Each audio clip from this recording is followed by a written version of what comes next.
তাআলা বলেছেন যে ব্যক্তি পাঁচ ওয়াক্ত নামাজ আদায় করবেন সময়ের দিকে লক্ষ্য রেখে গুরুত্ব সহকারে খুশুর সহিত যে ব্যক্তি পাঁচ ওয়াক্ত নামাজ আদায় করবেন আল্লাহ তাআলা তাকে পাঁচটা পুরস্কার দান করবেন। দুনিয়ার বুকে আল্লাহ তাআলা একটি পুরস্কার তাকে দান করবেন। এক নম্বর পুরস্কার হলো তার রিজিকের অভাব, রিজিকের পেরেশানি আল্লাহ তাআলা দিবেন। যেই রিজিকের জন্য আমরা দিন রাত পরিশ্রম করি, দিন রাত খাটাখাটি করি, দিন রাত কষ্ট করি, আল্লাহ তাআলা বলেছেন তার রিজিকের অভাব, তার রিজিকের অভাব পেরেশানি, রিজিকের পেরেশানি হটায়া দিবেন।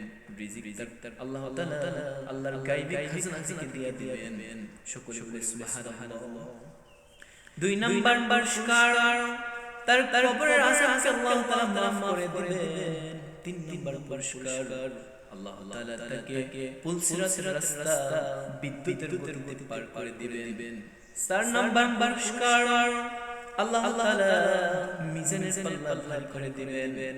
পাঁচ নাম্বার পুরস্কার আল্লাহ তাআলা তাকে বিনা হিসাবে জান্নাত দান করে দিবেন। সকলে বলে সুবহানাল্লাহ। ইনশাআল্লাহ সকলে যেন পাঁচ নামাজ পড়ার তৌফিক আল্লাহ তাআলা আমাদেরকে দান করেন।